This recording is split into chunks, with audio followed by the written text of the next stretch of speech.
딕 볼턴이 닉의 아버지를 위해 통나무를 잘라주려고 인디언 마을에서 왔다.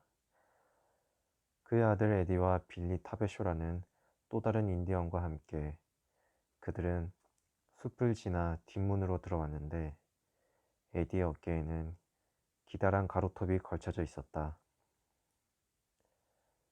에디가 걸음을 옮길 때마다 그의 어깨 위에 매달려 있는 톱은 음악 소리를 냈다.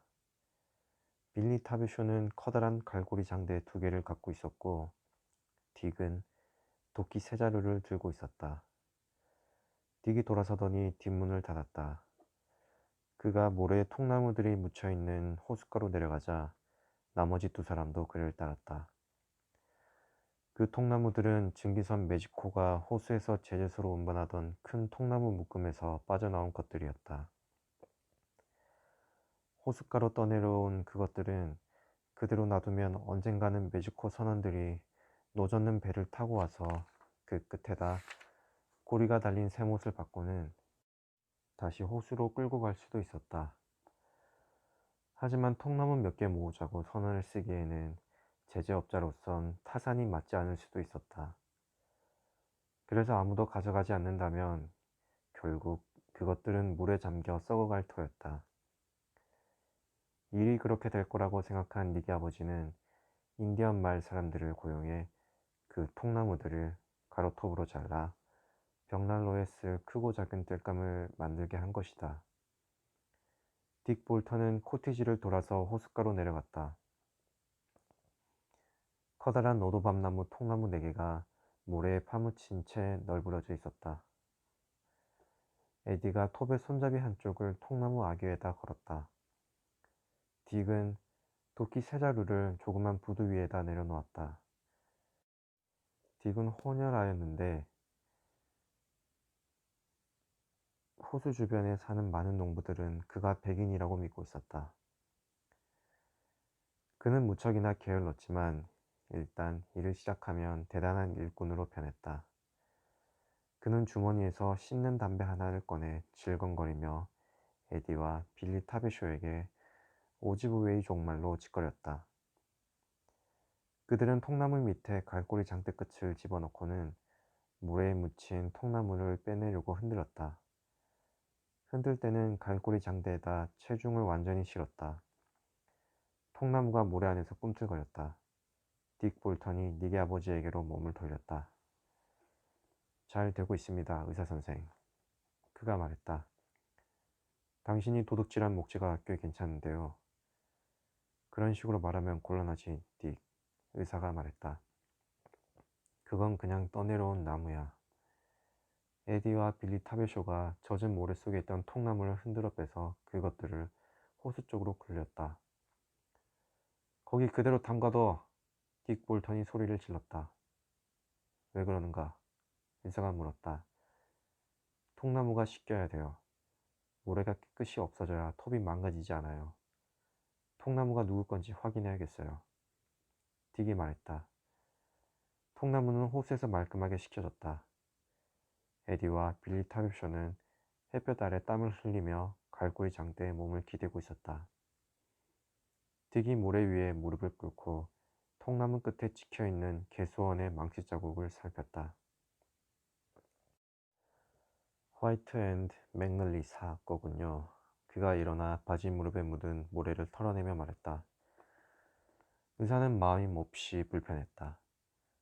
그렇담 자르지 않는 게 낫겠군, 딕. 그가 퉁명스럽게 말했다. 삐치지 말아요, 의사선생. 딕이 말했다. 발끈할 거 없다고요. 나야 당신이 누구 걸 훔치든 신경 쓰지 않아요. 내 일이 아니니까. 이게 도둑질이라는 생각이 든다면 통나무들을 그냥 내버려두고 연장을 챙겨서 마을로 돌아가게나. 의사가 말했다. 그의 얼굴이 벌겋게 달아 있었다. 왜 그리 급하세요, 의사선생? 딕이 말했다. 그는 담뱃진을 통나무에 뱉었다. 담뱃진이 통나무에서 미끄러져 호수 속에서 풀어졌다. 이 통나무들이 남의 거라는 건 나도 당신도 알고 있잖아요. 하지만 난 상관 안 한다고요. 됐으니 이 통나무가 훔친 거라는 생각이 든다면 연장 챙겨서 가란 말일세. 그러니까 선생, 연장 챙겨서 가라고. 들어봐요, 의사선생. 다시 한번 나를 의사선생이라고 부르면 송곳니를 부러뜨려 볼 거야. 아니, 안 되죠. 그러면 안 되죠, 의사선생.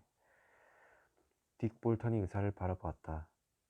딕은 덩치가 컸고 자신이 얼마나 큰지 잘 알고 있었다. 싸움도 좋아해서 이 상황이 즐거웠다. 에디와 빌리 타비쇼는 갈고리 장대에 몸을 기댄 채 의사를 바라보고 있었다. 의사는 입술 아래 수염을 씹으며 딕 볼턴을 응시했다. 그러고는 돌아서더니 코티지를 향해 언덕을 올랐다. 그들은 그의 뒷모습을 보며 그가 얼마나 화가 났는지 알 수 있었다. 그들은 그가 언덕을 타 올라가 코티지 안으로 들어가는 것까지 지켜보았다.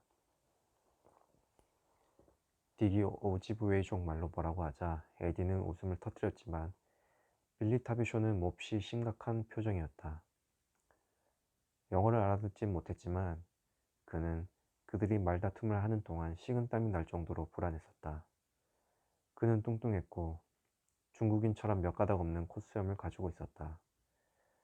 그가 갈고리 장대 2개를 집어들자 딕은 도끼를 들었고 에디는 나무에 걸어두었던 톱을 내렸다. 걸음을 떼기 시작한 그들은 언덕을 올라 코티지를 지난 뒤 뒷문을 통해 숲으로 들어갔다. 딕은 이번에는 뒷문을 닫지 않았다. 빌리 타베쇼가 돌아와서 문을 잠갔다. 그들은 숲속으로 사라졌다. 코티지로 들어온 의사는 자신의 방 침대에 걸터 앉아 뚜껑 달린 책상 곁 바닥에 수북히 쌓인 의학 잡지들을 바라봤다. 아직 봉투도 뜯기지 않은 상태였다. 짜증이 일었다. 일하러 가지 않아요, 여보? 블라인드가 내려진 방에 누워있던 의사의 아내가 물었다. 안 가. 무슨 일 있었군요. 딕 볼턴과 말다툼을 좀 했어. 저런. 그의 아내가 말했다. 성질을 부리진 않았겠죠, 헨리? 그러진 않았어. 의사가 말했다. 도시를 차지하는 자보다 정신을 지배하는 자가 더 위대하다는 말 잊지 말아요. 아내가 말했다. 그녀는 크리스천 사이언스 신자였다. 그녀의 어두운 방 침대 곁 탁자 위에는 성경과 과학과 건강, 그리고 크리스천 사이언스에서 발행하는 개간지가 놓여 있었다. 그녀의 남편은 아무런 대꾸도 하지 않았다. 이제 그는 침대에 걸터 앉은 채로 엽총을 닫고 있었다. 그는 탄창에다 묵직한 노란색 총알을 가득 채우고는 도로 쏟아냈다. 총알들이 침대 위에 흩어졌다. 헨리! 아내가 불렀다. 그러고는 잠시 조용하더니 다시 불렀다. 헨리? 여기 있어. 의사가 말했다. 볼턴을 화나게 하는 말은 하지 않았죠? 그렇죠? 안 했어. 의사가 말했다. 그럼 뭐가 잘못된 거예요, 여보? 별거 아니야. 말해봐요, 헨리. 저한테 숨기려 들지 말아요. 뭐가 잘못된 거예요? 젠장. 마누라 폐렴 치료하느라 나한테 진 빚을 내가 노임에서 제할까봐 시비를 걸어온 거야. 아내는 아무 말도 하지 않았다. 의사는 헝겊으로 꼼꼼하게 총을 닦은 후 탄창의 스프링을 누르고 총알들을 밀어넣었다.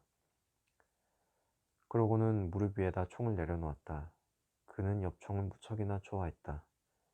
그때 어두운 방 안에서 아내의 목소리가 들려왔다.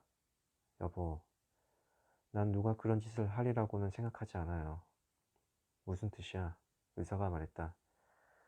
누가 의도적으로 그런 짓을 할 수 있다고는 도저히 생각하지 못하겠다고요. 못 믿겠어요.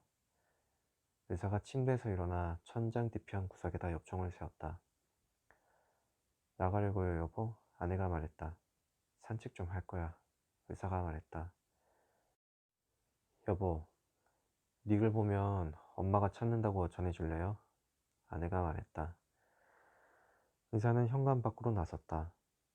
방충문이 그의 뒤편에서 쾅 소리를 내며 닫혔다. 그때 아내가 숨을 가다듬는 소리가 들렸다. 미안하오. 그는 블라인드가 쳐진 그녀의 창문 밖에서 말했다. 괜찮아요, 여보. 그녀가 말했다.